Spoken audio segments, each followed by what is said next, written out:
Patan એચએનયુમાં MBBS ગુણ સુધારા કૌભાંડમાં પોલીસ ફરિયાદ। એમબીબીએસ કૌભાંડના 7 વર્ષ બાદ નોંધાઈ પોલીસ ફરિયાદ। યુનિવર્સિટીએ 2 ડિવિઝન પોલીસ મથકે નોંધાવી ફરિયાદ। યુનિવર્સિટીના રજિસ્ટર રોહિત દેસાઈએ નોંધાવી ફરિયાદ।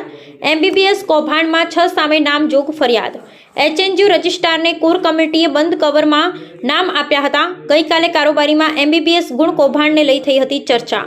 કારોબારીમાં નિર્ણયને લઈ ત્યારબાદ મોડી રાત્રે નોંધાઈ ફરિયાદ। પહેલાં તો પત્રકાર મિત્રોને અભિનંદન પાઠવું છું કે સતત આવી બાબતોને લઈને ઉજાગર કરે છે।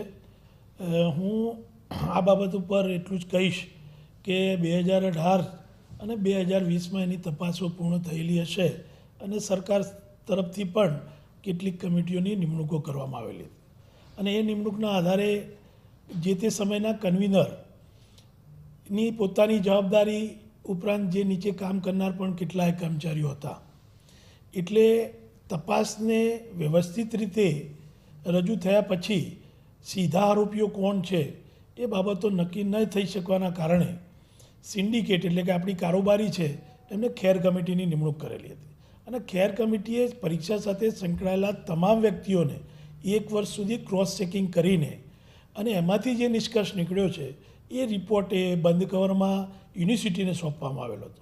યુનિવર્સિટીએ કારોબારીમાં એ રિપોર્ટ મૂકેલો છે અને મૂક્યા પછી એ રિપોર્ટને સહર્ષ કારોબારીએ સ્વીકાર કરેલો હતો અને સ્વીકાર કર્યા પછી એમાં જે તે સમયના કન્વીનરને 1971ના શિસ્તના નિયમોને આધીન નાની કે મોટી સજા કેમ ન કરવી એ બાબતનો ખુલાસો પૂછેલો હતો અને સિદ્ધાંત પ્રમાણે જે તે વ્યક્તિઓ દોષી હોય તો પોતાના જવાબો પણ રજૂ કરતા હોય છે અને એ જવાબોને આધારે 17/3/25ના રોજ કારોબારીએ એફિડેવિટમાં જે શંકાસ્પદ ભૂમિકા ધરાવતા નામો અને ખેર કમિટીના દ્વારા રજિસ્ટ્રારને ફરિયાદ કરવાનું સૂચન કરવામાં આવેલું છે અને એના આધીન એ યુનિવર્સિટીએ ફરિયાદ નોંધાવેલી છે।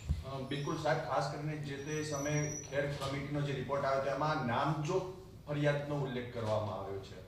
ખેર કમિટીના રિપોર્ટમાં એવું સીધું નથી, સીધો આ દોષિત છે એના ઉપર ફરિયાદ કરવી, પણ ફરિયાદ કરવી જોઈએ। સાહેબ, પોલીસ સુધી તેમનો રિપોર્ટ પહોંચ્યો છે ખેર કમિટીનો, એમાં નામ જોગ જણાવવામાં આવ્યું છે કે તત્કાલીન જે તે સમયના ડીન હતા, એચઓડી હતા કેમિસ્ટ્રીના અને વાઇસ ચાન્સલર તરીકે ફરજ બજાવતા હતા, જજે વાળા સામે આક્ષેપો હતા। તેમનો ક્યાંક ના ક્યાંક ફરજમાં બેદરકારી ગંભીર પ્રકારની પુરવાર થયેલું હોવાનું પણ રિપોર્ટમાં આવે છે, તો કેમ તેમને બચાવવા? એટલે ગંભીર પ્રકારની જે તે સમયે કામ કરતા વ્યક્તિને ભૂલ થયેલી છે, ભૂલના અનુસંધાને યુનિવર્સિટીના ઓર્ડિનન્સના સ્ટેચ્યુ પ્રમાણે કારોબારી જે ઈસી છે એ સર્વસત્તાધીશ છે, એટલે કે કર્મચારીને શું સજા કરવી છે એ કારોબારી નક્કી કરતી હોય છે। તો કારોબારીએ એમના 1971ના શિસ્તના નિયમ અનુસાર એક કારણદર્શક નોટિસ આપેલી હતી અને એ નોટિસ અન્વયે એમને જવાબો રજૂ કરેલા હતા।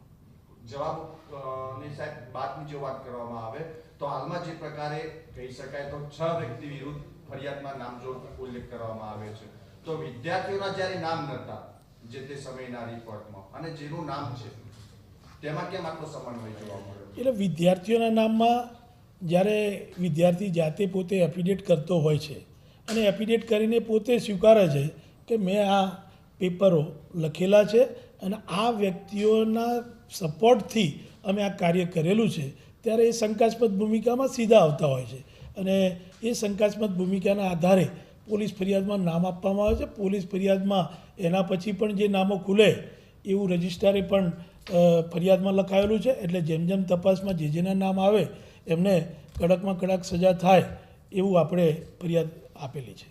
બિલકુલ સાહેબ, પોલીસનો પણ એક રિપોર્ટ આપને સોંપવામાં આવ્યો હતો અને તેમાં પણ સ્પષ્ટ ઉલ્લેખ કરવામાં આવ્યો હતો કે યુનિવર્સિટી દ્વારા તત્કાલીન કુલપતિ અને એચઓડી ઓફ કેમિસ્ટ્રીના નામજોગ ફરિયાદ દાખલ કરવાનું છે।